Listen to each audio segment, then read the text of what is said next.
Jeudi, c'est 2 février 2025. Nous levons avec un pile d'informations matin. Et une information qui concernait immigrants gagné Petit X7 qui c'est un nouveau secrétaire défense là qui a première interview dans la télévision que le travail n'a parlé de Fox News et monsieur a confirmé il a envoyer immigrants donc Guantanamo. Moi-même pas dit immigrants et immigrants qui dangereux ou du moins immigrants qui criminels donc mais immigrants. La Maison Blanche, yo qualifié tout grand monde qui rentre dans le pays qui pas rentrer avec un visa, qui pas rentrer avec résidence, qui pas rentrer avec un permis légal, yo qualifié tout le monde sur des criminels. Ça veut dire si Maison Blanche qualifie tout le monde ça qui rentre dans le pays des criminels, ça veut dire n'importe monde qui a trouvé dans prison Guantanamo si ou pas rentrer donc dans le pays de manière illégale ou du moins tout simplement parce que vous vivez dans le pays et puis ou pas un document légal qui régularise statut pour être dans le pays.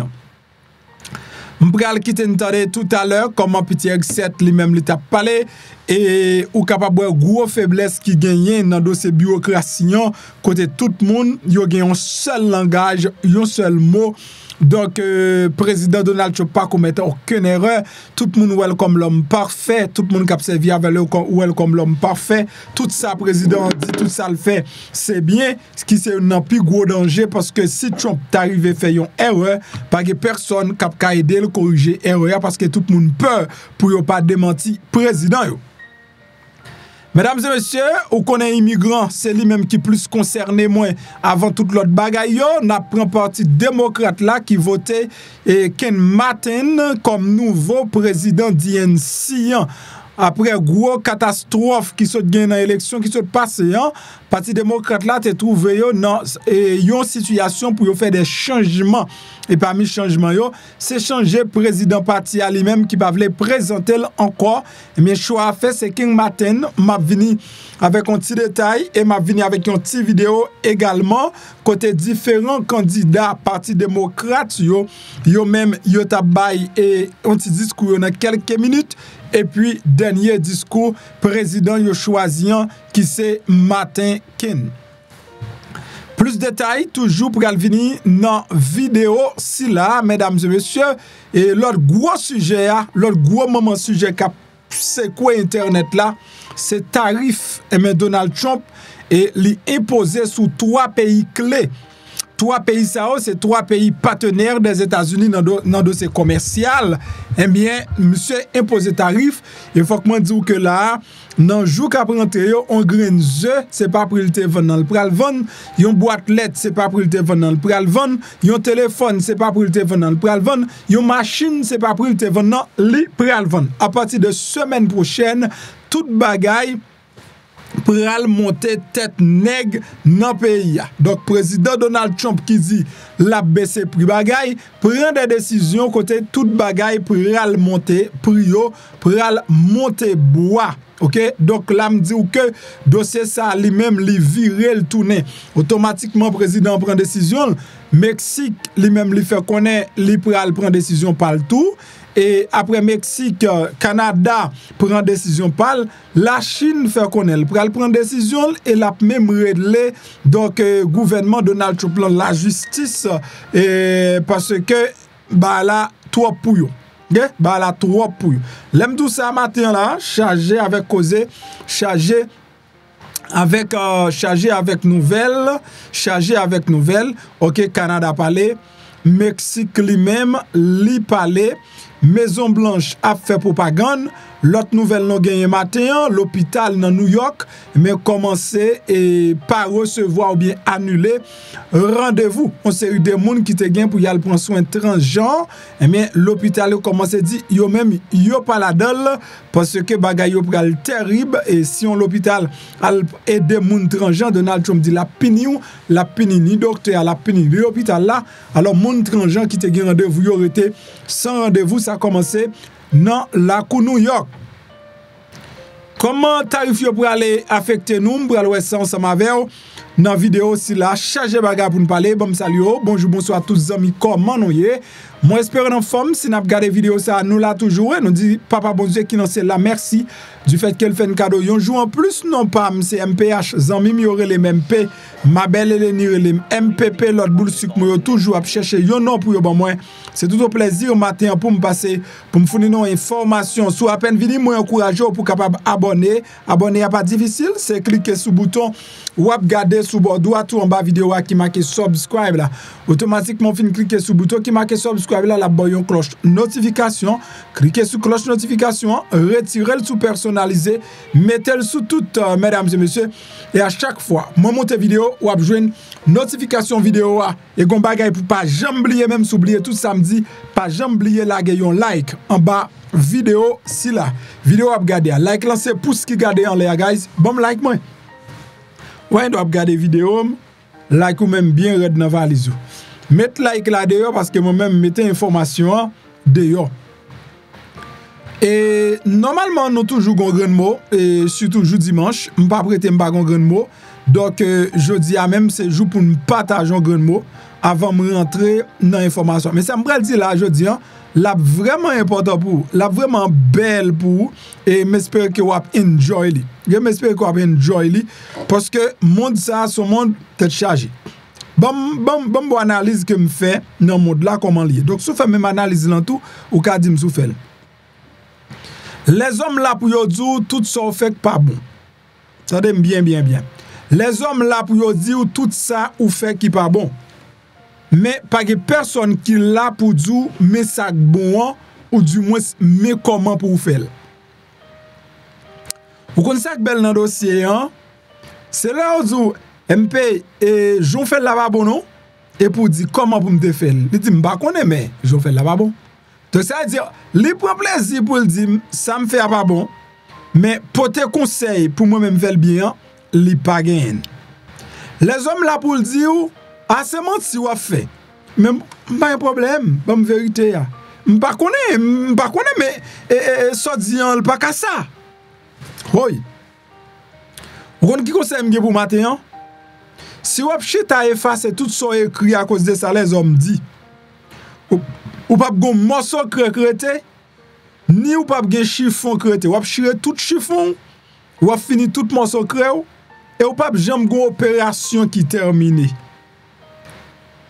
sou chita prend leçon nan men moun k'ap dou so fait un pas bon c'est pas comme ça lié ou fin passer tout morceau cré qui existait avec tout chiffon ou gen tout a fin chire même tableau gen pour le décourager tellement écrit n'en fait les hommes plaisir. Sometimes in life, you must know what you want for yourself. That's life. Ou doit connaître qui ça ou vle pour vivre. En pile fois conseil ou moun ba ou c'est bagay ka bon pour vivre. C'est pas ça ka bon pour vivre pa ou. Ou doit connaître exactement ça ou vle faire à qui ça ou vle abouti. Moun qui dit ça va faire pas bon, hein? Si toutefois ou ignorer et ou continuer sous voie ou braler parce que ou tellement confortable ou certain de ça va faire ou a jouer un résultat, là ou fin jouer un résultat, ils disent ah mon cher, ou pas dire c'est ça t'a fait, sous te dit c'est ça t'a fait, m'pas t'a djouli pas t'a bon moi m'penser l'autre dit moi t'a fait tel bagage, m'pas te connaître c'est ça t'a fait, oh bon bagage mon cher, félicitations. C'est où doit connaître son doit faire pour vivre. Qui quand on veut aller avec vivre. Pour qui ça ou fait ça ou faire. Just don't do things because you like to do things, but do things for a purpose. Do things for a reason. You know where you're going, you know what your purpose, and you know your plan. You got your dream in your mind.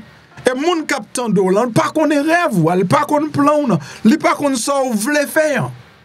Pas faire bagay parce que ou aimez faire bagay. Faire bagay parce que vous voulez atteindre un objectif ou un plan. Mais si spawn chaque ça moun dit, gen moun qui te gen affaire y a marché yo krazel parce qu'un tel dit pas bon. Yo te gen plan yo, faut que moi dis on bagay, toucher mes men à homme. Je tel prévoit pour le réussir, c'est bien. c'est comme ça le gen plan dans tête li et la réussi. Mais il pas une obligation, j'en dis la réussir, c'est comme ça non pour réussir tout même. OK? Pas une obligation, c'est j'en réussir pour réussir tout non. Ou doit qu'on faiblesse ou doit qu'on force ou doit qu'on mesure pour y tout ou qu'on doit qu'on longueur poche. Et ou doit connaître qui ça dans tête ça.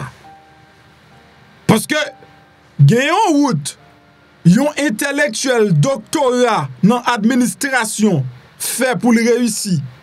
Sou fait même route nèg qui gen doctorat dans sciences administratives là pour le réussir. Et c'est même route ça ou fait tout. Ou pas réussir non? No, I'm telling you. I'm telling you. Ou même gon shortcut pour faire. Moun nan ouvre un petit business puisque le kon li. Dans petit business là, yo dit dans université a falke département A, département B, département C, li plein petit business là moun net. Plein de moun. Mais parce qu'elle dit oui, selon telle norme, selon telle loi, selon ceci, selon loi. Toute loi est net dans ses tête li. Finalement après 3 mois petit business la fermé. Ou mon pas ka sur principe ça. Ou dit OK, pas un problème. Moi-même, m'a pourvu pas maintenant, moi, madame, moi, n'a mettre main et puis n'a poussé. Ou même madame, ou poussé. Nous décrétons 6 départements. Nous chaque travail dans 3 départements. Jusqu'à ce que le business là lui-même li levé. Gon soldat te dit et MPH moi quoi dans travail dur. Moi pense c'est travail dur qu'a faut réussir. Moi pas quoi comme ça non. Ou pas besoin quoi comme ça. Ou pas besoin quoi travail dur qu'a fait me réussir.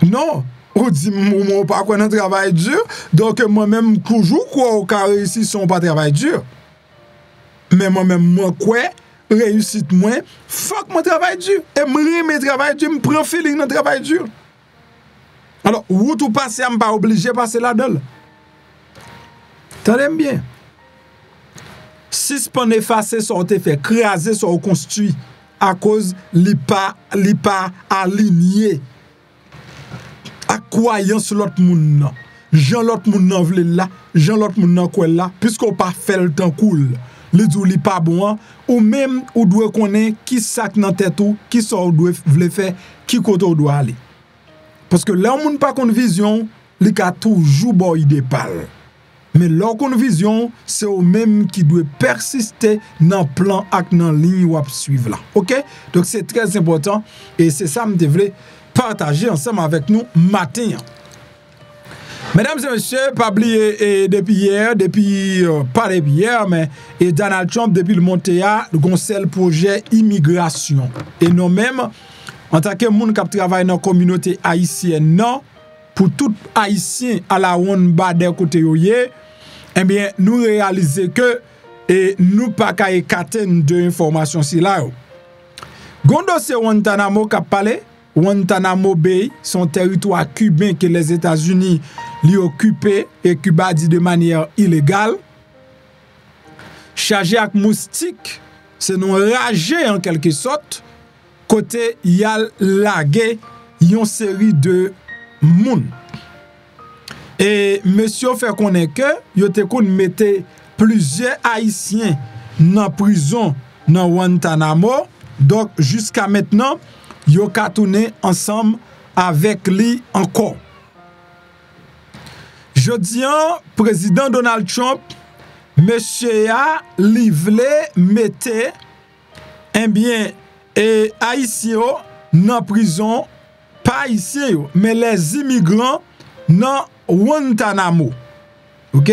Monsieur vle mette immigrants yo dans Guantanamo et m'bral travail yon vu pour me montrer où et on série de images de Guantanamo. Voilà, m'kwe ça c'est une non et c'est une plus bon image côté yo dit yo pral mette immigrants yo. C'est une plus bon image que m'y là côté yo dit yo pral mette immigrants yo. Ban moi partager ensemble avec voilà. Voilà, là, c'est dans lieu ça, espace ça même, eh bien, Donald Trump prévoit à mettre immigrants et yo parlé des immigrants criminels yo, mais moi se dire que Maison Blanche ouais tout le monde par intermédiaire eh bien porte-parole li dit que tout le monde qui rentre illégal c'est criminel. Voilà. Là voilà et ça c'est espace ça où est son paquet tente. C'est là yo vle à laguer criminel yo. Pas criminel yo. Disons immigrants yo. Ça veut dire non lieu isolé sans espoir côté que ou pas qu'à monter ou pas qu'à descendre. Donc moi c'est que on une petite histoire et m'a fait Ederson préparer ça pour nous plus de détails sur Guantanamo côté que yo vle al mette immigrants. Nous gagné et secrétaire de défense là qui c'est monsieur X7 monsieur ça nous connecté gan pile par en pile sous nomination et si monsieur passé c'est toute équipe Trump net qui passé ça veut dire pas gen youn Sénat pas ka bloquer même on grain nan yo. Monsieur c'était choix qui était plus controversé qui était gagné dans choix Donald Trump te fait yo. Et monsieur ça yo bénéficié faveur président Donald Trump pendant que le président parle de mérite, tout bagay pral basé sur mérite, nèg sa yo pas jouer une place sous mérite. Yo jouer une place parce que yo c'est amis président et puisque c'est amis président donc yo joine poste. On regarde qui ça connaît de qui ça et moun doit connaît bagay Guantanamo. Bien que peu d'informations disponibles publiquement sous Centre international Réfugiés Assistance Project IRAP, une organisation à but non lucratif déclaré dans un rapport qui a été interrogé plusieurs personnes qui étaient transitées par centre de détention. Et réfugiés ça yo été détenus indéfiniment dans des conditions proches de celles de prison. Yo pas gain aucun accès à monde extérieur là. Et yo te prend en piège un système punitif géré par le département d'État. Sécurité intérieure avec l'autre entrepreneur privé avec peu ou pas de transparence ou de responsabilité. Migrants qui viennent de l'Irap, l'autre réfugié détenu et ancien employé JMOC, yo décrit bâtiment comme délabré avec problème de moisissure avec des dégoûts. Détenus te jouen refusé des appels téléphoniques confidentiels même avec avocat yo. Et yo te puni yo osé partager récit de mauvais traitement yo. C'est comme ça te dans Guantanamo. C'est moun qui passe Guantanamo ka bay mes détails. Yo fait connait côté yo te kembe yo hein. C'est tant kou yo te nan yon sorte d'esclavage. Yo maltraité yo, côté yo mette yo a pourri et te gen pile de l'eau k'ap coulé. De plus, famille yo pas capable ni famille, ni avocat, ni personne. Et yo te gen obligation pour yo kembe tout mauvais traitement ça au secret. De plus, famille avec ti moun Adulio était régulièrement confiné dans chambre pendant des semaines, d'après sa organisation fait connaître. Réfugiés ça aurait été sous place jusqu'à ce que yon pays tiers t'ait accepté repatrier yo. Annonce Donald Trump qui agrandissante et pour agrandissante détention Guantanamo qui dans Cuba représentait un retour au passé, d'après sa César et côté Moc Garcia Hernandez qui est spécialiste études migratoires et professeur de droit civil et liberté lui-même lui fait connaître. Dans une interview il te bay BBC News expliqué depuis époque George W. Bush gouvernement américain a considéré base militaire Cuba comme une option pour des gens qu'elle considère comme une menace pour la sécurité du pays. Mais différence l'aujourd'hui expliqué expert c'est que dans le passé, moun yo te arrêté dans Guantanamo te repréhendé en dehors territoire américain. C'est pas des gens qui ont été arrêtés aux États-Unis d'Amérique. Ce sont des gens qui ont été arrêtés en dehors territoire américain, ils ont été mis à Guantanamo. Les personnes en provenance des États-Unis, ils n'ont pas de jamais voyé à Cuba. Parce que la Constitution et la loi des États-Unis accordent une protection judiciaire à gens qui sont physiquement présents sur le territoire national là, quel que soit le statut immigration li ajouté. Quel que soit le statut immigration moun, donc constitution paysan bay moun sa yo certain droit pour yo wè yon avocat, droit pour yo traiter dossier yo donc sans discrimination. Si yo rejeté dossier yo, pour yo bay yon lettre de déportation pour y aller la caille yo.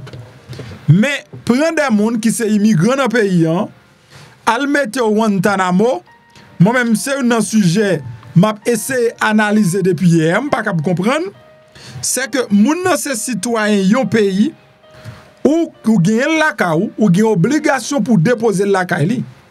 Moun pas capable prendre des haïtiens et qui rentrent puisque c'est immigrant et puis pour al mettre dans prison Guantanamo. Je pense que c'est grave et ta doué gagner responsable pays sa yo qui fait des interventions aussi vite que possible pour les ça résoudre. Depuis 100 ans, les États-Unis contrôlent 117 km² à l'extrémité du sud-est de Cuba. C'est un territoire sous la juridiction depuis 1903 lorsque Washington l'était recevoir et bail perpétuel à la suite de la guerre hispano-américaine. Cependant, la plus grande économie du monde reconnaît que Cuba conserve sa souveraineté sur ce petit morceau de l'île. Donc, son terre cubain. Cuba, pour qu'on jamais laisse le bail les États-Unis. Sa présence, c'est une source de tension entre Washington et la Havane depuis la révolution cubaine, depuis 1959. Lorsque le gouvernement Fidel Castro a commencé à exiger restitution de morceau de ça, il considérant que son bail était imposé sous la contrainte et était invalide au général du droit international. Dans la première constitution République Cuba, Washington a imposé l'inclusion de l'amendement Platt, par lequel l'île était obligée de céder des parties de son territoire à son voisin au nord. Ça, c'est et les États-Unis qui ont imposé pour Cuba, dit que l'île là doit laisser une partie de notre territoire là bas les États-Unis. Et sur le 16 février 1903, les présidents des deux pays, n'a pas de Thomas Estrada Palma et Theodore Roosevelt, ils ont signé un accord par lequel Cuba cédait aux États-Unis. Et pour le temps nécessaire au fin d'une station navale et d'une station de charbon. Les deux territoires à Guantanamo, à Bahia Honda, cette dernière n'a jamais été mise en œuvre. Pour que pour te dire territoire ça, li pour les États-Unis, c'est-à-dire jusqu'à maintenant aujourd'hui, c'est illégalement yo kembe territoire. À quoi stipuler que les Américains yo payent une somme annuelle de $2000 en pièces d'or des États-Unis. Et c'est responsable d'entretien de la clôture. Donc, c'est-à-dire, selon ça pour qu'on y a, jusqu'à maintenant dans Guantanamo, donc, yo paye Cuba $2000 et en pièces d'or pour yo capable kembe zilea et puis pour yo capable continuer prendre soin clôture là. Mais Cuba considère que la base se trouve sur un territoire cubain illégalement occupé et refuse systématiquement les paiements que le Trésor américain lui envoie ponctuellement chaque année. Car la base et la prison continuent de fonctionner avec plus de 5000 personnes militaires et civils compris. Donc, c'est dans lieu ça, yo prévoit al mette immigrants, yo dit qui c'est des criminels, immigrants illégaux, son morceau de terre, Cuba lui-même, li occupé innocemment. Li occupé illégal, et États-Unis occupé illégalement dans Cuba. Donc, nous avons petit exet, M. Sawab gade dans écran, c'est lui-même qui nouveau secrétaire de défense là pour coulier, et M. te gen première interview dans Fox News, bon qui te entende yon idée de comment M. a, eh bien, l'État répondre aux questions. Et le confirmer que jusqu'à aujourd'hui, m'a parlé là, eh bien, Donald Trump son qui est très intelligent. Donald Trump très intelligent selon monsieur et l'État fait connaître et lieu que le Guantanamo c'est plus bon lieu pour garder prisonniers. Mes amis, yon moun fait attention, faire respect, pas mettre la guette à tout nos problèmes. Premièrement nous même nous pas gen moun pour répondre pour nous. Si nous crier pas gen moun attendre nous. Donc faire respect nous. Après ça, nous ka fini en balle en main. OK? On ka même fini en balle en main selon décision Donald Trump la prend jodia. Entendez comment et monsieur Exet les mêmes l'état parlé et mesdames et messieurs. New Defense Secretary, it says in the prompter, my friend, I think I can say my friend, Pete Hegseth joins us for his very first interview since being confirmed. Mr. Secretary, great to see you here today. Donc, Hegseth, bienvenue pour première interview et puis amen, comme depuis le ou confirmé, c'est première interview. Alors, je suis content aujourd'hui à M. Hegseth qui me déclare les amis. Great to see you too, the host of the Will Kane Show. Up and out, man. Congratulations on a fantastic show. Love watching it. Great to see you. Nothing but blue sky ahead. My plan was to score this very first interview with the Secretary of Defense, promote it, and build up to an hour-long sit-down. Instead, it was a phone call in the middle of the commercial break because you want to talk to us and everyone watching America about this new order from President Trump to house some 30,000 criminal illegal immigrants at Guantanamo Bay. Yeah, to piggyback on what Secretary Noem said, first of all, DOD and DHS are in complete partnership behind President Trump's mission to secure the southern border. Everyone watching your show understands that responsibility was completely abdicated for 4 years under the Biden administration. We've seen an invasion of criminal gangs, of human trafficking, of drug trafficking that's completely unacceptable. And so you saw on day one for President Trump, executive orders reestablishing the military specifically, commitment to protecting the territorial sovereignty of the southern border, which is a shift. The military has been in support of DHS, and rightfully, and in many ways rightfully so, for a long time. We've allowed an invasion that needs to stop. The president declares an emergency. We're committed to that. So we've sent troops, both National Guard and Reserve, but also active duty to the southern border, Marines to the southern border, both to assist in CBP and DHS in interdictions, but also to help fortify the border wall that President Biden allowed to become more dilapidated with gaps, and others. We're filling those gaps. Ultimately, we're also providing, for the first time ever, gray tails, as we call them, military aircraft to support mass deportations. As CBP finds criminal aspects in others who are here illegally, DOD is there to support exporting those folks to other countries. Now, in some cases, that's taken some time. And President Trump has been very clear with those countries that if you aren't willing to take your criminals back, your illegals back, then we will hold you accountable. And things have shifted quickly. In other cases, we want somewhere else to hold them safely in the interim, criminal illegals. Guantanamo Bay, Will, is a perfect place.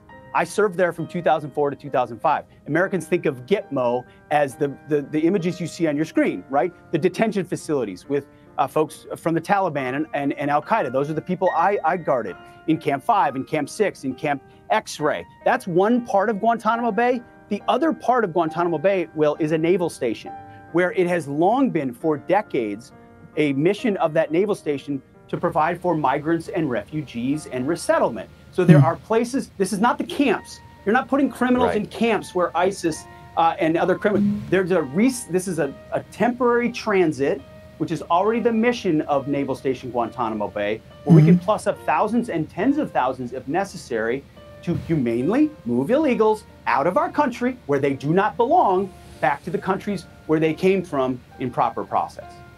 So I want to make sure I understand this the way you described it. Of course, the image that's going to be evoked by many people when you say Guantanamo Bay is going to be the prison side of Guantanamo Bay.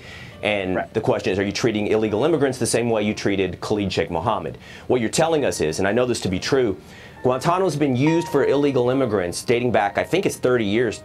Bill Clinton used it for something very similarly back in the 1990s.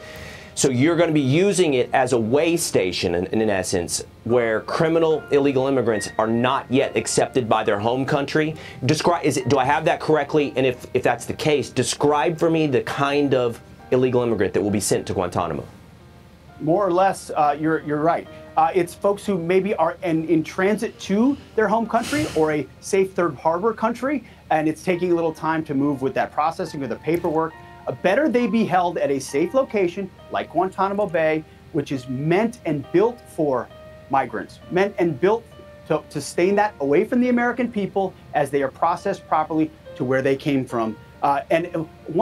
Comment ça me expliquer là, c'est que Guantanamo Bay côté pour aller immigrants, l'État fait connaître que on va arrêter là éternellement, mais c'est pas là qu'il a fait processus pour déporter immigrants yo.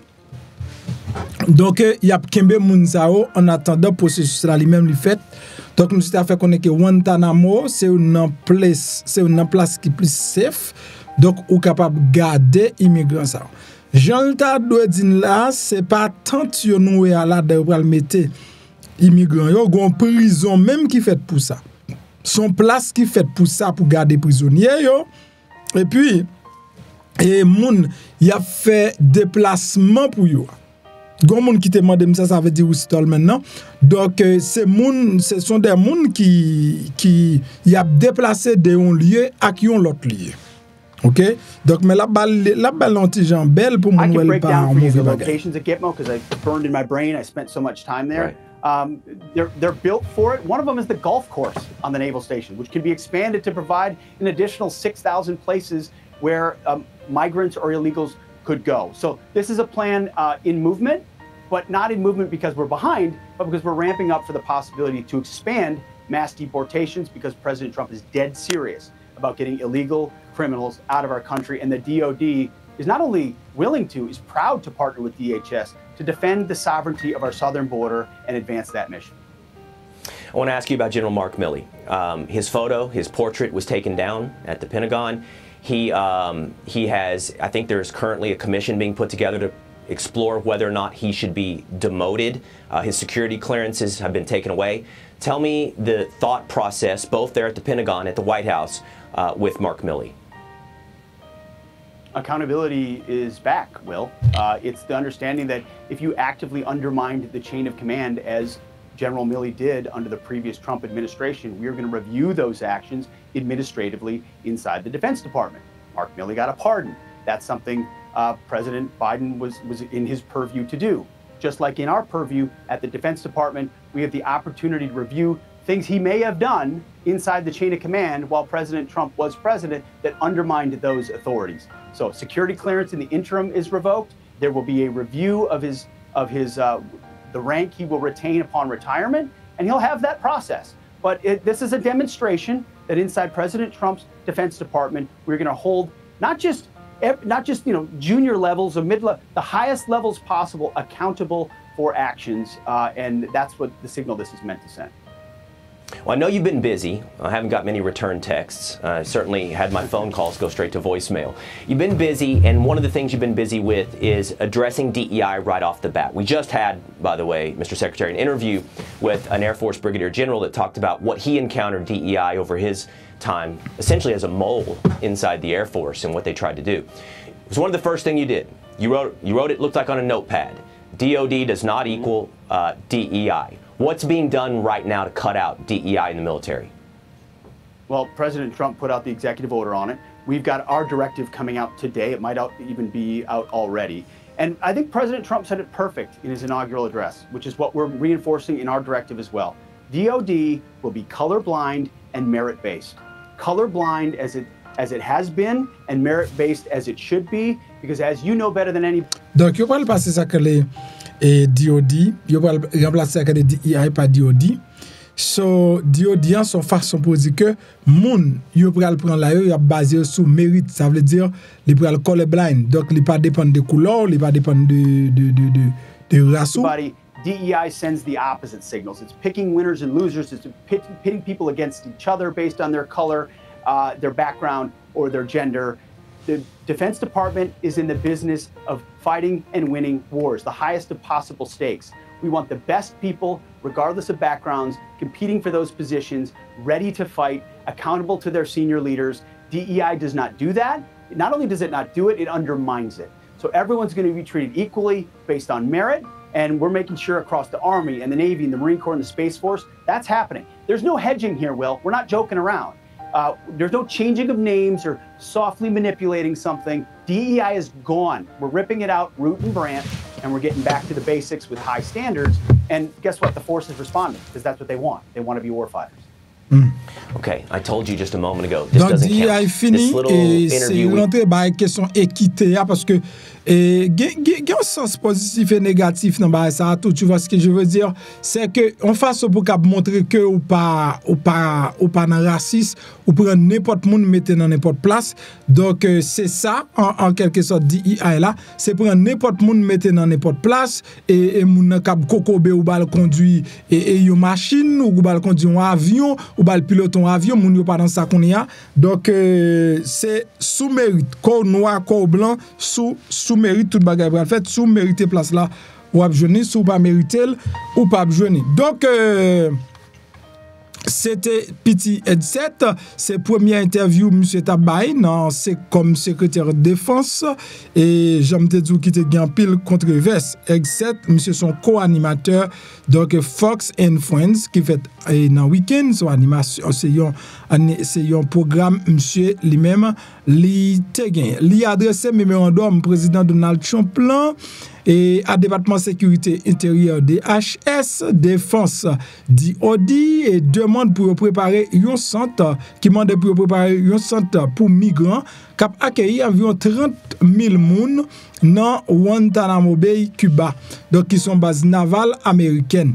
Il déclaré mercredi par le président de Fox News Wilken que Guantanamo Bay c'est un endroit qui parfait pour capable garder immigrants criminels en toute sécurité dans intervalle pendant que le processus repatriement vers pays originaux a déroulé.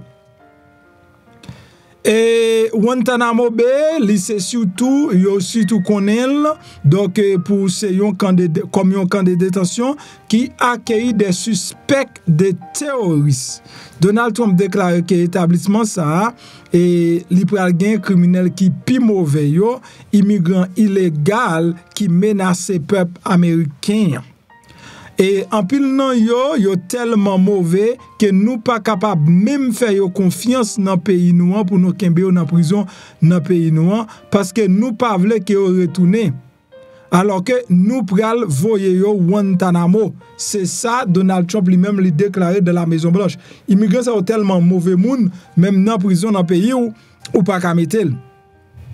Il s'agit d'un transit temporaire qui déjà en mission dans base navale Guantanamo et côté nous capable augmenter nombre de moun yo si ça nécessaire pour nous déplacer de manière humaine et pour nous déplacer bien etc. Mais moun qui passe Guantanamo déjà fait connaître son traitement bestial donc même liberté ou pas gagner ou font petit esclavage pendant ou passer dans Guantanamo. Conseil pour tout immigrant, c'est faire respect, pas rentrer dans des blosailles, donc pas faire bagaille pour que yo déporté ou. OK, yo déporté ou, pas entrer dans faire crime yo n'importe qui bagaille qu'on a, pas le conduire avec licence qui expirée, même nous même cap visiter également, pas le conduire avec licence qui expirée, pas le conduire avec examen légal, pas le conduire avec clairin en tête non pas boué, tout ça yo et pas prendre bagaille moun, pas battre femme, pas goumer son paquet de bagaille pour mettre en pratique parce que je dis à n'importe qui bêtise ou commettre yo cap dit son crime et puis ou passer en bas la loi yo déporte. Donc c'est comme ça, petit X7 t'a parlé sous dossier déportation et comment il va regarder moun yo, mesdames et messieurs. Ça qui est pour avec dossier DNC, n'a pas de comité démocrate. Eh bien, le comité démocrate, après élection, Kamala Harris fin perdu, donc moun yo vraiment cherché pour faire des changements pour capable camper en face de Donald Trump. Donc King Martin, président parti démocrate paysan travailliste dans Minnesota, monsieur était élu comme président comité national démocrate. Martin, monsieur était recevoir 246,5 voix sous 428. Ça veut dire il fait plus de voix pour le capable élu comme président. Donc 428 membres qui étaient votés en personne et par procuration et membres d'INC yo étaient applaudi monsieur pendant yo t'a déclaré yes we can, mais ça c'est pour monsieur Martin. Donc, deuxième finaliste là, qui c'est Ben Wilker, président parti démocrate Wisconsin, recevoir 134,5 voix et c'est ancien gouverneur Maryland, Martin O'Malley, recevoir 44 voix et 4 moun te fait abstention. Donc, c'est qu'on s'allie et puis, tu as un bel discours qui t'a fait non parti démocrate là, m'bral qui t'a regardé ça. Donc, à la fin, parce que m'a terminé avec le dossier Donald Trump, pour m'cap qui t'a regardé ça. L'autre dossier qu'on y a qui a ravagé l'actualité, pas de monde qu'on côté pour moi, tellement l'empile, c'est décision Donald Trump. Donc, nous avons le monde entier qui est en larmes. Ok, fond en larmes. Le monde entier a crié tout côté, gon paquet de besoins nécessaires Donald Trump bloqué là.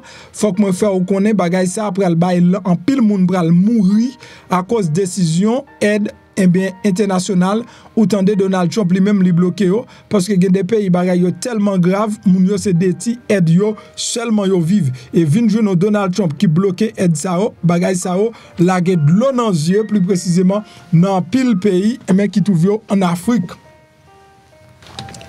Programme santé fermé dans le monde entier après suspension aide étrangère par Donald Trump. Bon, plus de détails. Dans l'initiative santé vitale et projet de recherche médicale, donc en pile initiative, disons, en pile initiative médicale, en pile projet de recherche médicale, yo tout te campé dans le monde entier. Après Donald Trump te campé toute aide internationale pour 90 jours. Dans Ouganda, il y a un programme national qui a lutté contre le paludisme, qui sont maladies, et bien, aide li suspend, et puis bagay ça a campé tout, qui est capable de lieu avec un peu de monde perdu la vie. Fourniture médicale, notamment médicaments, pour arrêt hémorragie, quand mesdames yo qui enceinte. Ça veut dire pour camper sans cap couler sous mesdames yo qui enceinte. Fourniture médicale, ça yo pas de subvention, et bien, moun yo rete sans yo tout. Des dizaines d'essais cliniques en Asie du Sud, en Afrique et en Amérique latine, yo tout est suspend, tout bagay, mouvement clinique dans la rue, tout suspend.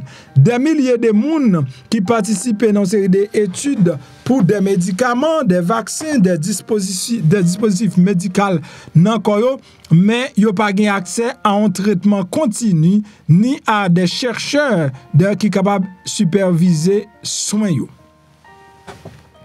Au entretien de plus de 20 chercheurs et responsables de programmes, il y a des bouleversements que y a connaît dans le système santé dans le pays qui est en développement. La plupart côté tout accepté pour yo prêter à l'entretien, donc à condition que non yo même yo pas cité. Yo d'accord y a parlé, mais pinga yo cité non. Mesdames et messieurs, yo paquet pays dans monde là. Donc, avec gros de l'eau dans les yeux, a crié parce que toute aide, c'était Amérique et Amérique a bloqué toute aide. Après ça, Donald Trump imposé sanctions. Et j'aime montré dans la vidéo hier soir, je ne sais pas si vous regardé la vidéo hier soir là, et bien, Donald Trump finalement, et monsieur a appliqué sanctions. Il a appliqué sanctions et demain mardi là à minuit pile, monsieur a appliqué 25% tarif sous pays Mexique, il a appliqué 25% tarif sous pays Canada elle applique 25% et 10% tarif additionnel sous la Chine qui te gagné tarif palme qu'on connaît la monter à 20%. Dans qui objectif président Donald Trump li prend décision ça yo? Président prend décision ça parce que président a fait connaître que pays ça envoie en pile immigrants avec un pile fentanyl. Il dit c'est la Chine qui fait fentanyl là, mais elle vient à travers Canada, elle vient à travers le Mexique, dans pays États-Unis et un moyen pour le capable faire moun sa yo. Donc respecter pays c'est imposer au tarif. Ça pral cause nan jou k'ap vini la yo en pile bagay pral augmenter prix yo dans pays États-Unis. En pile prix pral augmenter. Canada déjà prend responsabilité. Bon qui t'entendez ça Canada lui-même un moment et ministre Trudeau. Une seconde. Tonight, I am announcing Canada will be responding to the US trade action with 25% tariffs against $155 billion worth of American goods. This will include immediate tariffs on $30 billion worth of goods as of Tuesday, followed by further tariffs on $125 billion worth of American products in 21 days' time to allow Canadian companies and supply chains to seek to find alternatives. Like the American tariffs, our response will also be far-reaching and include everyday items such as American beer, wine, and bourbon, fruits and fruit juices, including orange juice, along with vegetables, perfume, clothing, and shoes. It'll include major consumer products like household appliances, furniture, and sports equipment, and materials like lumber and plastics, along with much, much more. OK, donc tonight, Canada I am announcing Canada will be décide lui-même imposer tarif tout son série de produits. Mais majorité de produits li imposer tarif li yo, ce sont des produits qui sorti dans état républicain yo. Donc Canada pas imposer pour imposer, li imposer des tarifs qui affecté mandat Donald Trump là. OK? Canada imposer des tarifs stratégiques qui affecté mandat Donald Trump là. Et président lycéen hier samedi un décret qui impose des lourds tarifs sur importation qui sorti dans Mexique, Canada et la Chine. Bagay ça a provoqué un représailles bien rapide, un sentiment indéniable de trahison de la part des voisins nord-américains. Donc et ça pral bay naissance tout à une guerre commerciale.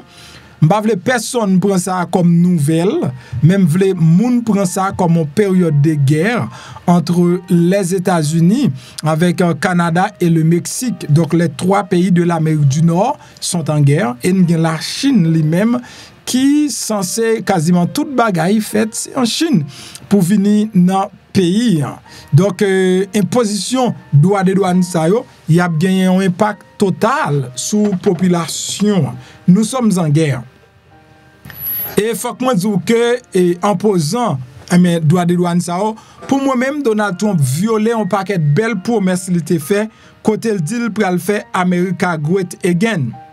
Donc là, li fait m'tankou c'est des pasteurs pasteur l'abdou l'église là faut que l'église là pendant que tout le monde l'église là mourir gangou. Moun yo ap mourir gangou, mais il faut que l'église bon Dieu a manger, faut que l'église bon Dieu a comme faut que l'église bon Dieu a dit, faut que l'église bon Dieu a date. Donc l'église là c'est moun yo. Là me senti que Trump oublié si pays c'est peuple américain pendant la imposer tarif ça yo, et bien faut que moi dire que peuple là pour payer ça bien cher. On grand avocat qui sorti Mexique ou pour le payer bien cher. Donc tout ça cap importé pour le payer bien cher. OK? Donc nan jou k'ap vini yo à partir de mercredi ou commencer passer dans marché yo et puis ou joindre ça bien cher. Donc là que opposé Donald Trump, question, est-ce que ça va pas augmenter prix marchandises sur marché a? Est-ce que ça va pas faire la vie à plus cher pour peuple américain? Il dit c'est pour un petit temps. C'est pour un petit temps, mais après ça a un gros bénéfice pour Amérique des millions et des millions de dollars. OK? Mais est-ce que le peuple a attend lui-même pour laisser ça changer pour le bon? Le peuple a besoin de solutions rapides, il a besoin de bagages qui a fait qu'on y est, le peuple a besoin de soulager misère la souffrance li. Mon dit le comme ça ou semblé comme la police, ça veut dire elle fait petite là bon. C'est un coup dit là ou pour le planter pour lui. Et lui-même les grands goûts besoin de manger rapide. Mesdames et messieurs, maman petite marée vente, Trump li impose tarif li yo, Canada répond et li impose tarif partout. Le Mexique dit la garder qui ça pour le faire. Mexique poko bien réagi parce que lui-même est 2/3 marchandises li yo c'est États-Unis le vend yo. Donc il pas gen moyen pour voir comment côté le pral faire l'argent. C'est un coup que économie mexicaine nan li tomber à l'eau. Donc là, priez pour pays ça, priez pour gouvernement ça parce que président pas bien Timoun. OK? Président pas bien. Mais ou pas qu'à dire ça. C'est nèg qui pense le pire bien passer tout le monde sous la terre. Sous ta dit président le pas bien, il quand même manger ou même. Il quand même déchirer mais président li pas bien parce que y a des mesures à prendre, c'est mesures pour craser pays pour finir avec pays.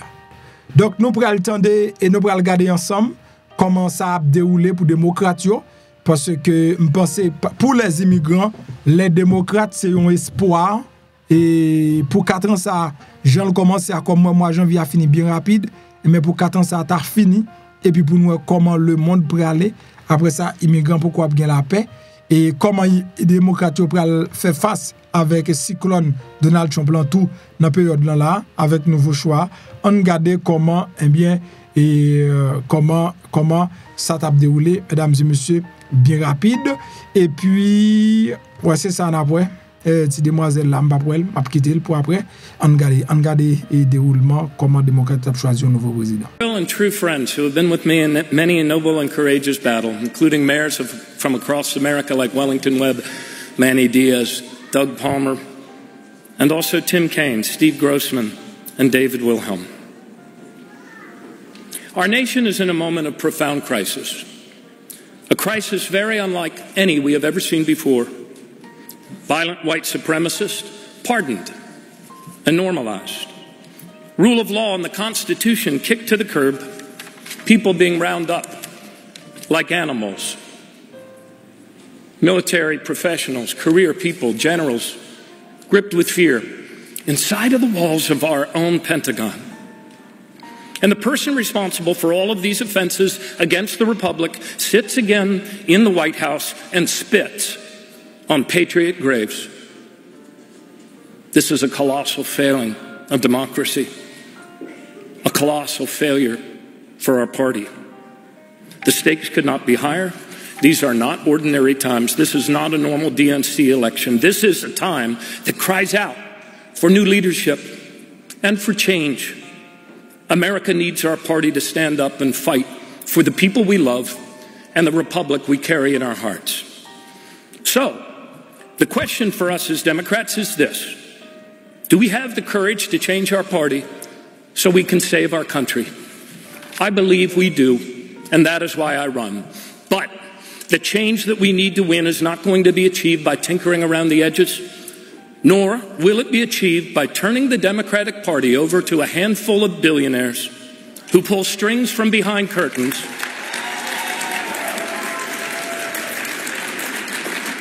and try to walk our elected officials on short leashes like dogs. What our party needs right now, what our country needs right now, is a man who cannot be bought, a man who cannot be bossed. So yes, we must reimagine the entire proposition of the Democratic National Party. Yes, we must change to win. We must change to reclaim the brand and the purpose of this party, which is to fight for the economic security of every man, woman, and child in America. Yes, we must change to combat the misinformation and disinformation from plutocrats at home and foreign actors abroad, and set up an information war room of our own to combat their lies with our truth. We must, yes, change to restore trust in our party again and recruit a whole new generation of young Democrats to help us in this urgent mission to register more people to vote as Democrats. to file candidates all across the ballot in every state across the United States. But the most important change of all is this: to return to our true selves, to be the party that fights for the hardest working people and those just struggling to survive and clinging to human dignity. But now I speak being full of vision. And I tell you that I see this party of Franklin Roosevelt and Harry Truman. This party I see shall rise again. This party of King and Kennedy shall rise again. This party of Jimmy Carter, Shirley Chisholm, and John Lewis will rise again. This party of Barack Obama, Joe Biden, and Kamala Harris will rise again. And we will take this fight for the people of the United States to them, and we will win, so that a government of the people, by the people, and for the people shall not perish from the map.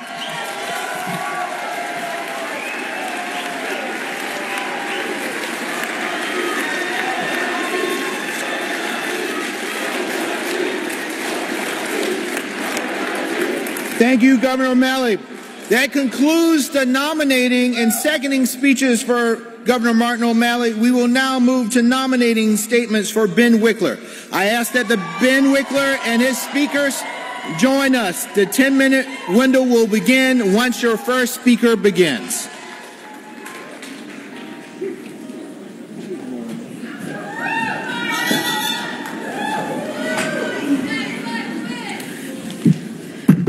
Hello, Democratic family. I am LaVar Barnes, chair of the mighty Michigan Democratic Party and vice chair of the ASDC. In both of these roles, I've seen again and again how unfailingly supportive Ben is of his fellow chairs, and that's why I'm supporting him. He has fundraised with me to raise money for the Michigan Democrats, and I know he's provided organizing and fundraising models to many others.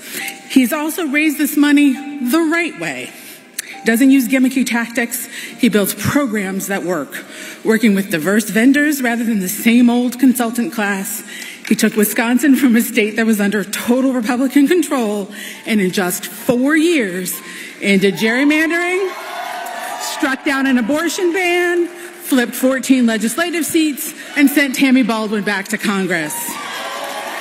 These results have earned him the trust of donors large and small. In the 5 years before Ben was elected Wisconsin Dems chair, the party raised $40 million. In the 5 years since he became chair, they raised $230 million. Ben is ready for this job on day one. He can raise the funds we need to put them to work where they'll be most effective, in the states. Let's get behind Ben, a battle-tested leader, and let's do what we know is correct and right for our party. Vote for Ben.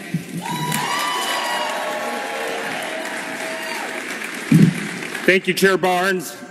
I'm Luis Heredia from Battleground, Arizona, and an interim chair of the DNC Hispanic Caucus. I support Ben Wickler because he listened to my story. My parents immigrated to Arizona-Mexico border to work in the lettuce field. They worked jobs that crushed their backs and their soul. They showed up every single day so they could buy food and a roof and pay for my grandparents, my brother, and my sister. They did this from sunrise to sunset. Right now, millions of hardworking first-generation Americans are showing up at work with fear that they might not return at sunset. You know who is not showing up for them right now? The Democratic Party. We have lost our ganas to fight for workers like my family. Our party needs a battle-tested fighter and an organizer like Ben to jumpstart a political movement against the status quo and for the people.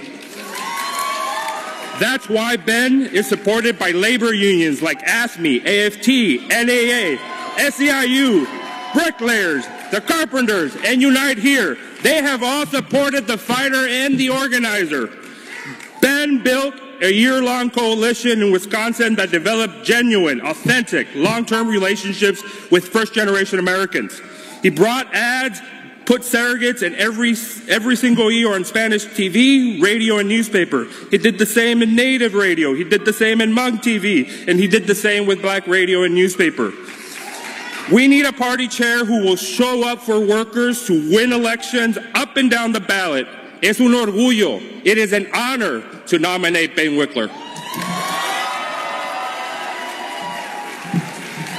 DNC, my name is Anderson Clayton, and I have the honor of serving as the youngest state party chair in this country.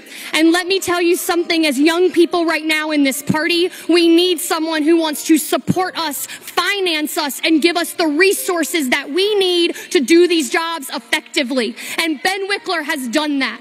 When North Carolina, a young person from that state, came up as an insurgent candidate that no one thought should win that state party election, Ben Wickler validated me in spaces that he did not have to. He pushed funding to a state that he did not have to. And he spoke up for someone that people now look at and say, man, look at what happened in the great state of North Carolina in November. You don't get that from not having people in this party that understand that money does matter when it comes to hiring organizers on the ground year-round. It's one of the reasons why North Carolina right now still maintains our organizers on the ground. Year-round organizing is a necessity for our party right now. And if you all don't believe in someone that can build the bench, that can finance our operation effectively, and that can do the job that I have seen him do over the last 2 years, quietly, behind the scenes, not asking for that attention, but giving it to the people that need it the most. So if you all are fighting and you want to see a fighter for a better future in this party, and the young people out there in this DNC that make it up right now, if you all want someone to fight for you, you're on Ben Wickler's team in this election, everybody. It is my honor to introduce the man of the hour, Chair Ben Wickler, folks.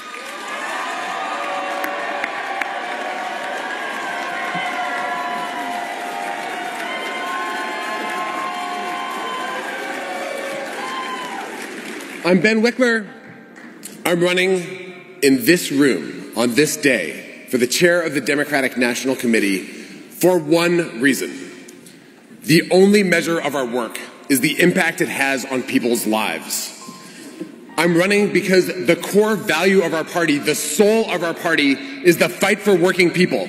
The belief that no matter what you look like, no matter where your parents came from, the language you speak at home, or where you live now, this country should work for you. This country should not be rigged against you by people who already have everything.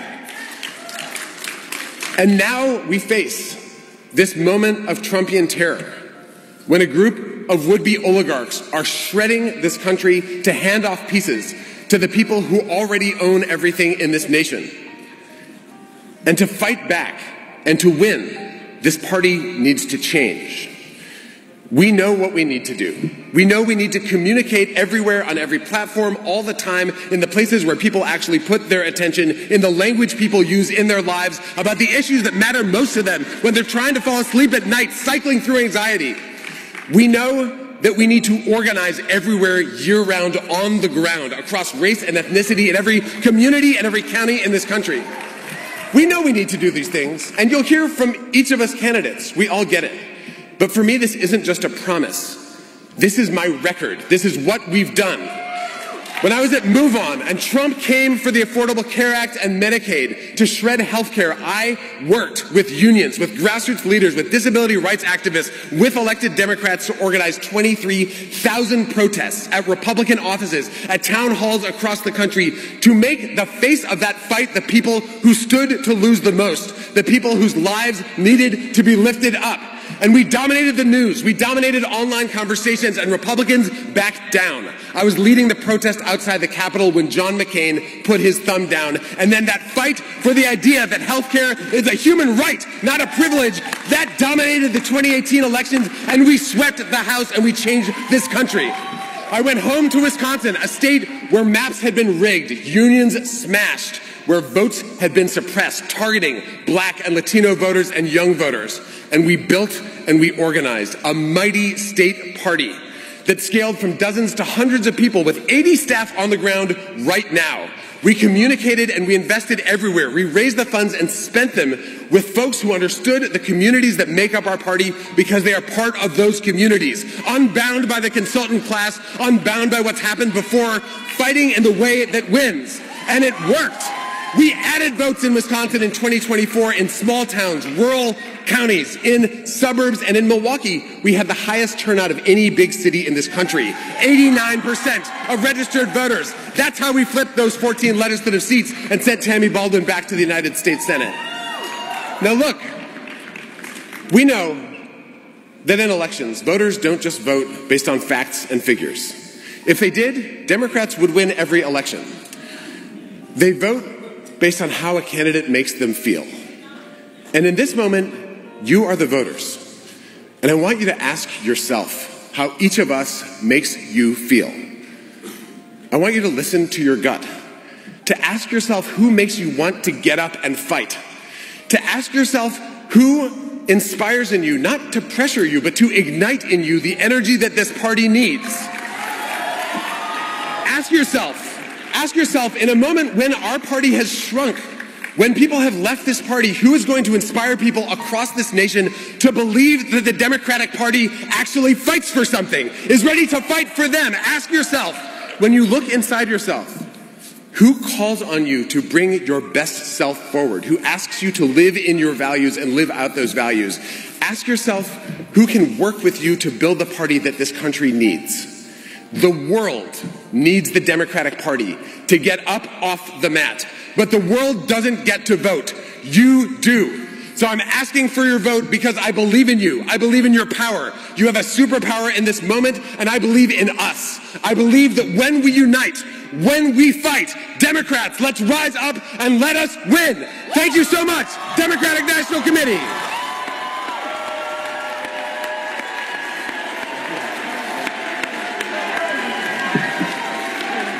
Thank you. Thank you. Thank you. That concludes the nominating and second speeches for Ben Wickler. Next, we will hear nominating statements for Ken Martin. I ask that Ken Martin and his speakers join us. The 10-minute window will begin once your first speaker begins.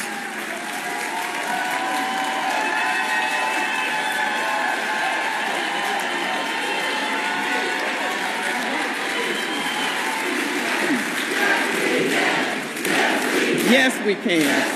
Yes, we can.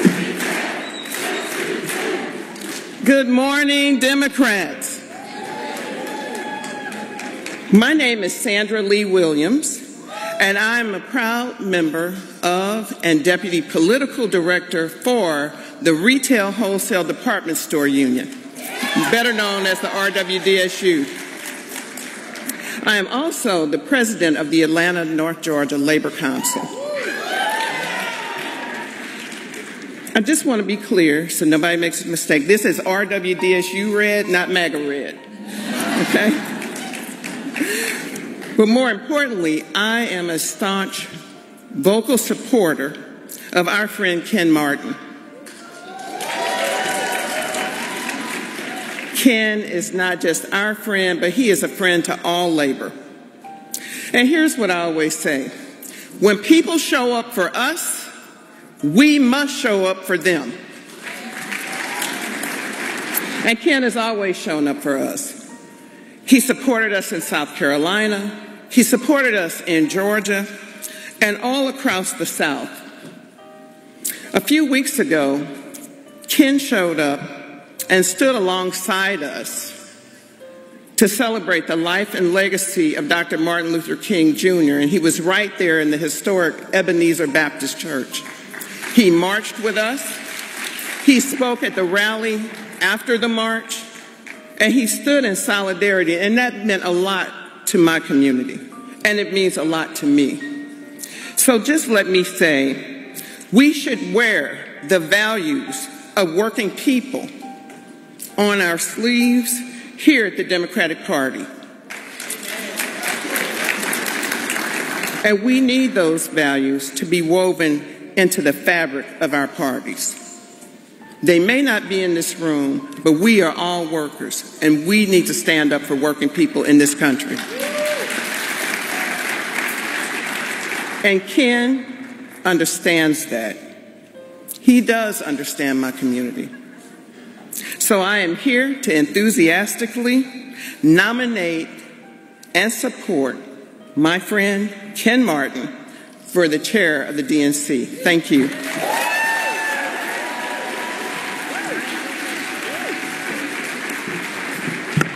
Buenos dias, Democrats. Good morning. My name is Hilda Solis, and I serve as Chair Pro Tem of the Los Angeles County Board of Supervisors in the great state of California. Today, I am proud to stand before you to nominate Ken Martin to be our next DNC chair. And I'm honored to support Ken, who has been a true champion for working class people. As former U.S. Secretary of Labor under President Obama, I know firsthand what it takes to stand with workers across this nation. And Ken has proven himself as a leader who has spent his career fighting to uplift all of those needs. He comes from a working class background, and his deep understanding of those challenges that everyday Americans face is reflected in the work that he does. Ken has walked the picket lines in snow, in rain, in scorching heat, standing side by side, workers demanding fair wages and better working conditions. He has been a fierce advocate in the battle against right-to-work laws and has played a central role in building Minnesota into one of the strongest union states in the country. Ken knows that the future of our party depends on our ability to unite and to energize a broad coalition of working families, a coalition that spans across this country, including Latinos, African Americans, AAPI, LGBTQ communities, and everybody there. A coalition that includes people of all ages and spans red states, blue states, and purple states. Ken is someone who can build these bridges because he has done it in his own home state, bringing together diverse communities to fight for our shared goals.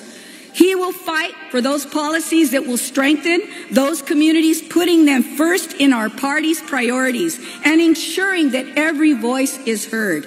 Ken isn't just a strategist. He's an advocate, he's a leader, and he has proven time and time again he can win tough battles.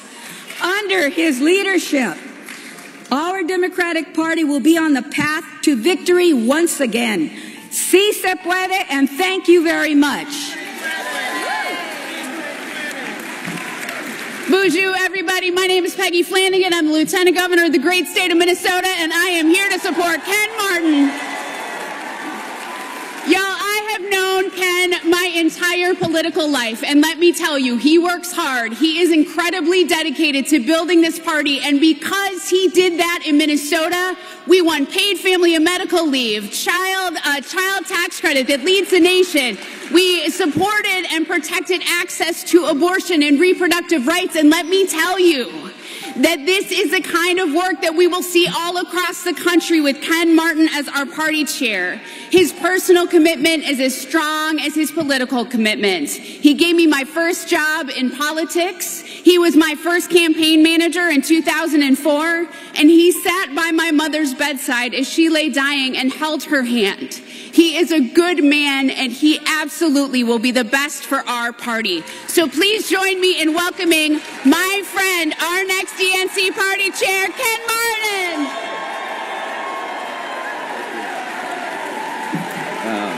Thank you so much. Thank you. Well, look, thank you so much. Thank you. Thank you. I've just got a few minutes left, and I got a long speech. So thank you to Peggy, my great friend. Thank you to Supervisor Solis, and of course to my wonderful friend from Labor, Sandra Lee Williams, for her support. I want to take a moment to thank my friend, my brother, our fantastic chairman, Jamie Harrison, for his wonderful work. Look, to my fellow Democrats, we got punched in the mouth in November. There's no two ways about it. I'm running for DNC chair because it's time to get off the mat, to dust ourselves off and to get back in this fight. A lot of people in this country right now are going to need us to walk and chew gum at the same time, meaning we're going to have to fight the extremes of Donald Trump while we make a sharp case to families in both red states and blue states about why they should trust us with their votes. The thing is this, when the Trump agenda fails Americans, which it most certainly will and already has, we have to be there with a legitimate alternative to this chaos. You know, while Donald Trump was being sworn in, Sandra and I marched with labor leaders outside of Ebenezer Baptist Church, the home of Dr. Martin Luther King Jr. As we marched, in the streets of Atlanta, we sang the song, the old Union song, "Which Side Are You On?" For a pro-labor progressive like me, who is a guy who has carried a union card and organized for the labor movement throughout his life, that cuts straight to my core. For the past few nights and for these brief moments of stillness that we get these days, I keep thinking about that song. As we move through the next year, Democrats need to ask ourselves each day, whose side are we on? Which side are we on? Are we on the side of the robber baron, the ultra-wealthy billionaire, the oil and gas polluter, the union buster, or are we on the side of the American working family, the small business owner, the farmer, the immigrant, and the students? Let me tell you, I know which side I'm on. I know which side you're on.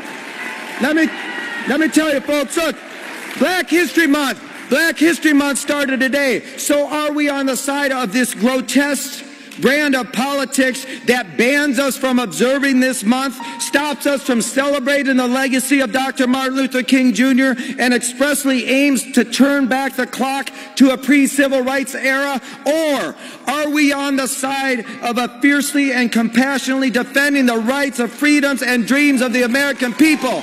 I'll tell you which side I'm on. I know which side you're on. Look,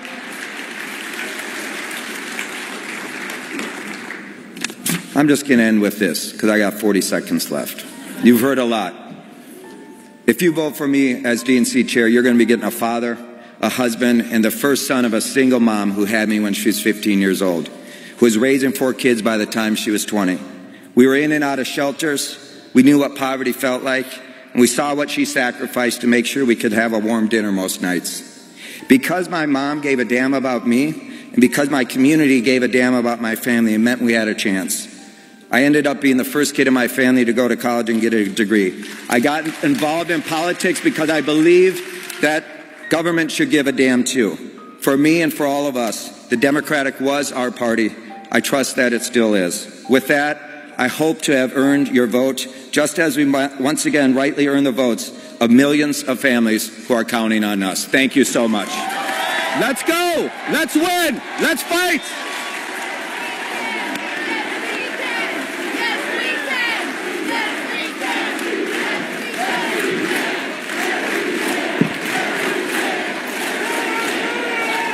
Thank you. Thank you. Thank you. That concludes the nominating and second speeches for Ken Martin. Now we'll move on to Marianne Williamson. I ask that Marianne Williamson and her speakers join us. The 10-minute window will begin once your first speaker begins. Thank you, Chairman Harrison. My fellow Democrats, before you go, stay for a minute, please. My name is Mark Van Landewitz. I was an advisor for President Barack Obama, former vice chair of the California Democratic Party Progressive Caucus, and I'm here to tell you why I support Marianne Williamson. Marianne Williamson is the type of visionary thinker that the DNC needs right now. This era of Trump is going to be the most challenging that we've ever faced as Democrats. And we need to make it clear to every American that Democrats want to give you health care, want to raise your wages, want to make sure that the food that you eat, the water that you drink, and the air that you breathe is safe and healthy. We talk a lot about elections, as we should, but we also need to talk about what we do with power when we have it. When Democrats make permanent material improvements to people's lives, that's when Democrats win and win and win. So I'm asking all of you to go big, to be audacious. This is part of our tradition, from the New Deal to Medicare, to Social Security, to the Affordable Care Act. And we need big personalities to push this new era for Democrats. Personalities like Marianne Williamson, people from outside politics.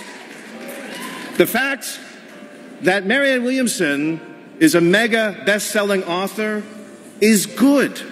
The fact that Marianne Williamson is Oprah Winfrey's personal advisor is good.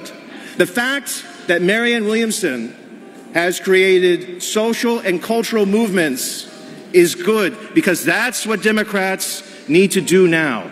Be a cultural and social movement. So be big, go audacious.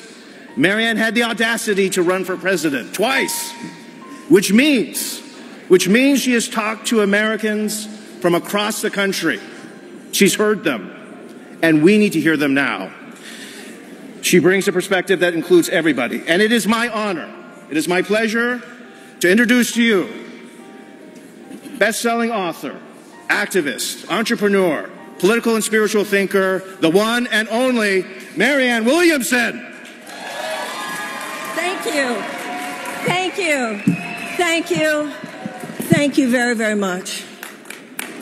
In 1776, some very brave men signed the Declaration of Independence. I say that they were brave because if the British had won the war, all of them would have been hanged as traitors. With that signing, they infused into the founding of a nation principles that had never been there before. Principles of possibility. The very idea that anyone, no matter who they were, had the God-given right to thrive. The idea that God gave inalienable rights of life, liberty, and the pursuit of happiness to every human being, and that governments were instituted to secure those rights. That signing opened up a window of possibility after which the world would never be the same. But that's also where things got gnarly, because 41 of those signers were slave owners. That dichotomy was thus baked into the cake. That's the DNA of the American story, the big both and. With that signing, what we see is that from the very beginning, we have always, throughout our history and reiterated in every generation, including ours, been a reflection of the best that humanity is capable of and the worst that humanity is capable of. That struggle has been reiterated every generation. And yet, over time, the generations whose hearts were ablaze with possibility for justice and righteousness and goodness prevailed. The abolitionists prevailed. The women's suffragists prevailed. The early labor organizers prevailed. The desegregationists, the civil rights movement prevailed. It's our turn now. It's our turn now because in our generation, those who, for their own ideological and financial purposes, have no intention of seeing these great ideals of American possibility actually made manifest, is not one particular institution. It's rather an economic paradigm. It's an economic paradigm that places short-term corporate profits before humanitarian and democratic ideals. And out of this paradigm, there has emerged a soulless, ethically bankrupt, perverse strain of capitalism that has become the governing principle of the United States of America. At this point, it is up to us to recognize that what that has done has created too many Americans who are desperate, too many Americans who suffer. When you have 70% of Americans who are economically in stress, when you have 40% of Americans who say that they regularly skip meals, when you have people selling their blood plasma, when you have people eating food that is toxic and breathing air that is toxic, and the ground itself desecrated, Even the most rudimentary knowledge of history would tell you that when you have large groups of desperate people, that becomes a petri dish out of which emerges all manner of societal and personal dysfunction. If it hadn't been Donald Trump, it would have been somebody. Because that dysfunction often leads to ideological capture by genuinely psychotic forces and political strongmen. And that is why we are here today. We do not have time for the Democratic Party to fail. I'd like to point out, Lincoln could not have done what he did had he not been who he was. And Roosevelt could not have done what he did had he not been who he was. We need to do more than look at the problems in America's past. We have to identify with the problem solvers in America's past. It's not just what we need to do at this point, it's who we need to be. And I'd like to point out also that in the history of social justice movements in the United States, and be very clear, the Democratic Party should not be a billionaire-funded corrupt organization. It should be a social justice movement. And in all the history of the great social justice movements of the United States, please know how many of them came from religious and spiritual sources. Among white abolitionists, they emerged from the early evangelical churches in New Hampshire.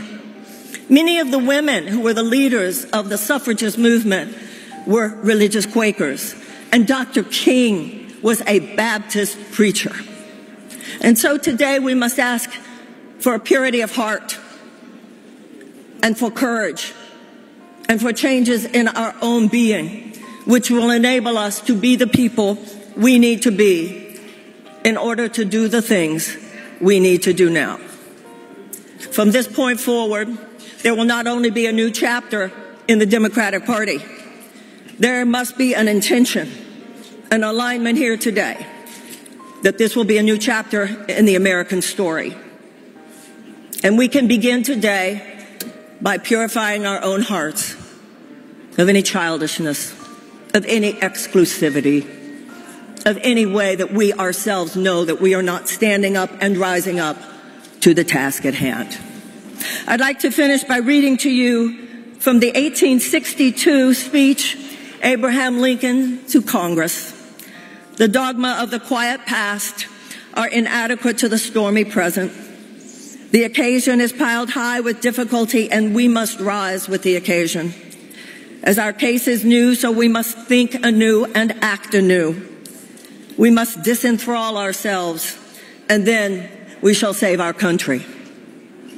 In my interest, as all of you have, to do what I can to contribute to this moment, given the political realities, I give my farewell to this race. I want to thank you. I want to thank all of you who have allowed me to be here, who have listened to me, who've received my words, have understood why I am here. And with that, I, in contribution to what I feel is our best chance to intervene, our best chance to cut the cord with the billionaire-funded corruption that will otherwise obstruct and limit our possibilities, I heartily endorse Ken Martin and hope you will vote for him. Thank you very, very much. Thank you. Thank you so much. Bonjour, MP, comment vous êtes tout bagay en forme pour? Moi, mon a faut parler en pile pour l'huile là, yo pas vle acheter, bon di ou. Ouais, hier, mal travail. Mon gon ti clou qui levé dans pied gauche moi. Ti clou a fait pied enflé. Moi rive dans travail, m'pa même arrêter travail, j'en ti clou a fait mal. La fait mal en pile et puis il fait pied mon gros. Chance moi c'est parce que dans pied gauche qui fait me conduire me vinn là car moi. Je me venu me baigner, après ça me style passer l'huile là sous pied. Et puis tout me juste parler avec bon Dieu, tout me passer l'huile là sous pied. Après ça me matin me lever, puis à désenfler normalement deuxièmement il désenfler, il va faire mal. Et c'est un petit clou, on senti mal tout petit 8 et puis il gonflait tout pied. En tout cas,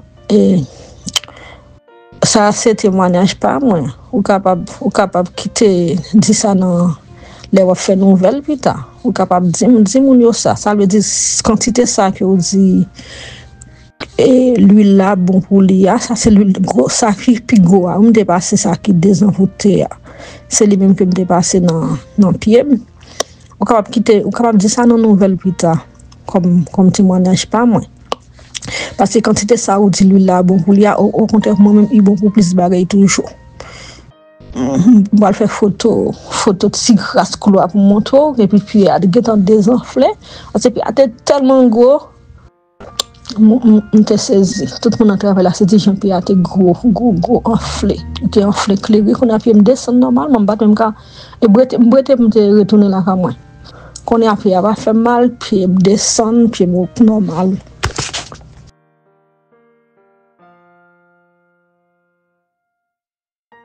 Moi, plusieurs personnes commencent à relayer pour mon témoignage qui ça, si l'huile ça yo fait pour yo. J'ai 3 bouteilles d'huile là même là, c'est 3 petites bouteilles.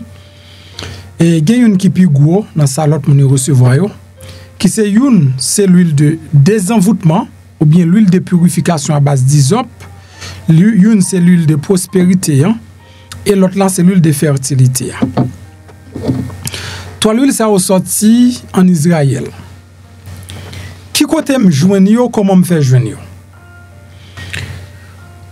au conseil fait me audace pour me présenter l'huile ça et d'abord me prend pile risque pour me faire ça parce que me sont protestant et en tant que protestant on connaît que comment nous nanti soulier nous gon paquet de bagaille nous prend pour diable c'est déjà c'est en liberté me te prend pour me présenter non l'huile ça. Moi j'ai plus que 2 ans depuis m'a servi avec l'huile ça. Et j'ai plusieurs autres bagages qui sortent en Israël me dit nous ça. Qui côté me joindre? C'est parce que guys, m'était toujours à travail. Oui, m'était toujours à travail. M'gen doit faire 6 mois de travail, mais après 6 mois, faut que moi perde du travail là pour me tourner à zéro. Business moi doit marcher pendant 7 mois pour année, faut gon l'autre 5 mois qui pour manger tout si ça me fait. M'ki doit bien marcher là dans mois ça, l'autre mois c'est moun qui pour prêter me pour me terminer mois, ça me fait pas que temps fini. L'aime senti ma bout à mode de vie tomber lever ça, que me pas ka utile tête moi rien malgré me travail, moi tomber prier. Moi acheter livre. Moins li. Bon, comme moi pas grand rien pour me faire encore, moi tomber dans préparer ministère. Moi al fait un jeûne pendant 21 jours. Pendant mal fait jeûne pendant 21 jours et puis me fin fait 21 jours, me senti en dom dim, me senti l'esprit qui en dom nan dim. C'est pour qu'on 21 jours, premier 21 jours ça, c'est pas pour me délivrer. Et même pour premier 21 jours, me fait pour la plénitude du Saint-Esprit. L'homme fin fait premier 21 jours, me parti dans deuxième 21 jours. Dans deuxième 21 jours, bon Dieu commence à l'ouvrir l'esprit, me son bonne bagaille. C'est alors que moi commence à chercher moyen, chercher pas qui moyen pour me gagner cob, pas qui moyen pour me réussir, pas qui moyen, m'a acheter livre, m'a pli. Et finalement, bon Dieu ouvre l'esprit sous l'huile de désenvoûtement. Automatiquement, mon joint ni comme une révélation m'acheter. Mais madame, moi pas de quoi dans bagay ça yo, moun bon côté m'pas quoi ka utiliser l'huile ça yo, et bien me commencer à utiliser l'huile là. M'pas bon menti. M'pas bon aucun menti. Bon Dieu m'observe à l'attendem. Dans premier mois yo nan bénéfice dans business moi te qu'on a fait $1,000 bénéfice, 1,000 combien dollars? Bah la dur. Eh bien, je commence à utiliser produit ça yo avec la foi, avec confiance. Premièrement, l'huile de désenvoûtement, c'est l'imité plus utilisé parce que me senti m'envoûté. Il commençait bon résultat. Je passé 3,000. Je viens monter à 10,000. Jusqu'à ce que bon Dieu pète plafond avec moi. sur rendement sur business moi. Le moi résultat pas moi dis pas peur même si on parle mal ou critiquer business pas me bien pas ça. Ou protestant pareil moi ou dit m'pas ka servir la l'huile de désenvoûtement. Bon me bien pas ça. Pendant même ou son protestant qui dit que ou pas violer loi yo. Mais l'huile de désenvoûtement ou dit pas pour chrétien, même bien pas ça. Kay moi payer avant, bill moi payer avant, m'pas nan ferme. Et me senti conscience moi style clair. Moi dis m'a prend risque, m'a dit ou s'ouvre, ou senti ou à bout ak misère, ou à bout tout, ou senti ou envoûté, gon bagay qui bloque l'esprit ou use yo. Moi me prend exactement dans ligne spirituelle là parce que me songe dans Somme 51 David a dit laver avec l'hysope. L'aime joindre l'huile salma que c'est à hysope yo fait me dit me prendre. L'aime fin prend prospérité à use li tout. Après prospérité, on commence à use fidèle et on commence à use mais sacré fertilité. Prospérité ali même c'est ça qu'on bien avec. Chaque jour m'oblige c'est ça que chaque jour mon bouteille parce que depuis le fini, il va pas dans biome, il va pas dans machine moins, sur descendre dans machine on va mon bouteille. Dans biome on va mon bouteille. Là caïman on va mon bouteille parce que côté me passer, on gagne petit prospérité ma avec. On pas bon mentir me prospérer. Oui me prospérer. Il pas bon seulement pour moun délivrer économiquement, mais socialement, spirituellement, ou senti laisse pour faire mais ou pas qu'à penser, ou pas qu'à réfléchir. Tout ça ou des résultats. C'est ça que fait me dire m'a prend risque là. Et depuis bon Dieu, bon mon révélation pour me faire bagay me fait. Me fait. On pas ta vendre l'huile de désenvoûtement. On t'a conseillé moun. Le moi ou pas qu'on côté pour yo joindre ni. Et ben me dit moun yo voyez yo pour moi pas stock. Et puis yo voyez yo. Et puis l'autre monde qui commence à use yo commence à bam de très bons résultats, bon témoignage. Soit utiliser l'huile de désenvoûtement et prospérité avec fertilité et là bon résultat tout plus vont voice pour moi parce que moi j'ai un ami qui dit là il pas capable utiliser comme tout, pas capable un comme tout. Et automatiquement il commence à utiliser l'huile là, jodi al geta commencer à construire kaili. M'a quitté notre temps de voice ça et puis son témoignage me voulais partager avec vous. M'pa force. Si vous voulez prendre toi, vous pouvez utiliser email ça.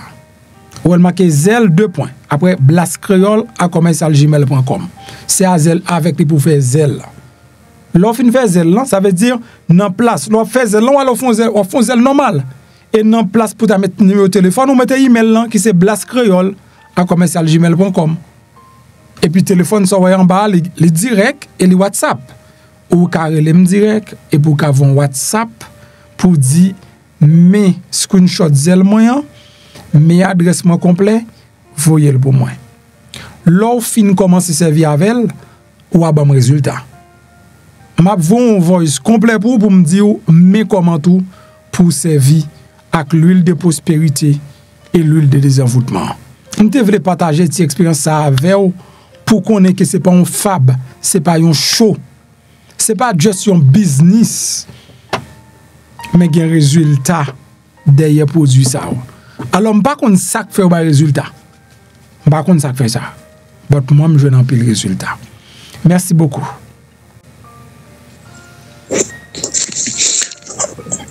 Mon cher, premier travail là, je suis premier travail là, toi, Louis. Parce que dans le pays il y a longtemps, je n'ai jamais eu une vision caille. En équipe, je fait 3 ben yo, je fait tout ça, je fait yo. Quand il y a la messe dans le sol caille là, tu as les blocs pour le poser et dit que un travail qui fait, un gros travail qui fait. C'est la félicitation. AMDKB pile cob on va régler bon Dieu pour nous tout nous pas monde qui ka alkay boko et nan bon Dieu nous toujours quoi et ça fait me plus happy acheter bon on sent il fait gros travail moi il fait gros effet Information, c'est plus gros âme qui existe. Si vous vivez, vous pas informé, autant qu'on machine qui marche la nuit sans lumière. Informé, c'est une, mais bien informé, c'est un l'autre. Et bien, dans ce cas, ça, je préfère MPH01. Un channel qui pas dans vous monter. Sur MPH, ou pas seulement entendez mon ouais, ou pas seulement ouais non, mon preuve. Nous toujours entendez en pile journaliste qui vous monter. MPH pas comme ça. Eh bien, ou jeune beau channel là oui, abonnez kounya, invitez les gens faire ça, activez la cloche notification pour qu'à toujours été informé. Et ça belle là, sous une question ou qu'à poser le commentaire et puis après répondre nous dans une vidéo pour porter réponse avec question te posée. MPH c'est ou lié et ou l'a toujours lié. Aïe. Pendant que vous regardez la vidéo, regardez à droite, vous voyez un bouton qui est en noir qui marque souscribir. Ça c'est espagnol. Si c'est en anglais, il a marqué subscribe. Si c'est en français, il a marqué s'abonner. Cliquez sur le bouton ça. Là, on finit cliquer sur lui, vous avez une petite cloche bon côté. Cliquez sur cette cloche là tout. Sur cette cloche là, vous pouvez abonner automatiquement par sous première option. Vous pouvez flèche là sur deuxième option. Retirez flèche là sur deuxième option, mettez sur première option que c'est tout. Ça veut dire chaque fois que monte une vidéo, vous avez besoin de notification. Et puis pas oublier, là, like en bas vidéo ça.